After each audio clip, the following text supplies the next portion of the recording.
بسم اللہ الرحمن الرحیم۔ السلام علیکم۔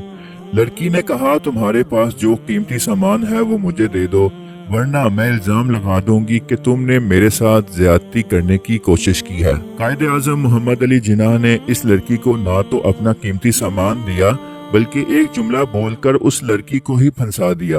مزید ڈسکس کرنے سے پہلے ویڈیو کو لائک کریں، ڈیجیٹل دعویٰ کو سبسکرائب کریں اور بیل آئیکن کو ضرور کلک کریں۔ وہ جملہ کیا تھا، وہ لڑکی کون تھی، آپ اس ویڈیو میں جان سکیں گے۔ ناظرین، قائد اعظم محمد علی جناح کی زندگی میں دو ایسے واقعات ہیں جن میں کسی لڑکی نے ان پر الزام لگایا یا الزام لگانے کی کوشش کی۔ دونوں واقعات الگ الگ جگہوں پر پیش آئے تھے۔ ایک مرتبہ قائد اعظم محمد علی جناح اپنے ڈرائیور کے ساتھ رات کے وقت سفر کر رہے تھے۔ اس دن پبلک ٹرانسپورٹ بھی بند تھی۔ راستے میں ایک خاتون ملی جس نے ان سے لفٹ مانگی۔ قائد اعظم محمد علی جناح نے اس کو یہ سوچ کر لفٹ دے دی کہ وہ رات کے اس وقت کہاں بھٹکے گی۔ خاتون گاڑی میں بیٹھ گئی۔ قائد اعظم نے سگریٹ سلگایا اور اپنی سوچوں میں مگن ہو گئے۔ وہ لڑکی پیچھے خاموش بیٹھی تھی۔ جب خاتون کی منزل آئی تو ڈرائیور نے گاڑی سائیڈ پر لگائی۔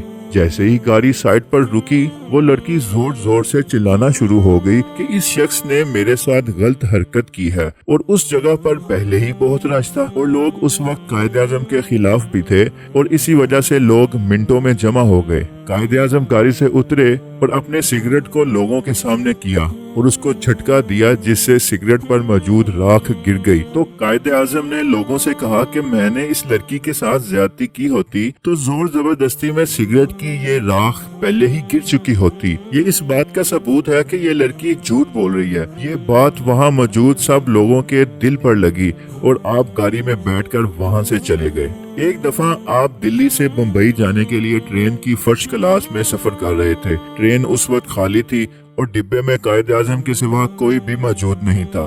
اتنے میں ایک لڑکی ڈبے میں آ کر قائد اعظم کے ساتھ بیٹھ گئی۔ جیسے ہی ٹرین نے چلنا شروع کیا تو آپ اخبار پڑھنا شروع ہو گئے۔ تھوڑی دیر بعد لڑکی نے قائد اعظم سے کہا تمہارے پاس جو قیمتی سامان ہے وہ مجھے دے دو، ورنہ میں الزام لگا دوں گی کہ تم نے میرے ساتھ زیادتی کرنے کی کوشش کی ہے۔ قائد اعظم نے اس لڑکی کی بات پر کوئی توجہ نہ دی اور اخبار پڑھتے رہے۔ لڑکی نے ایک دو بار پھر وہی دھمکی دی، مگر قائد اعظم نے اس کی بات پر کوئی توجہ نہ دی اور مسلسل اخبار کو پڑھتے رہے۔ پھر لڑکی کھڑی ہوئی اور قائد اعظم کو زور سے جھنجھوڑا۔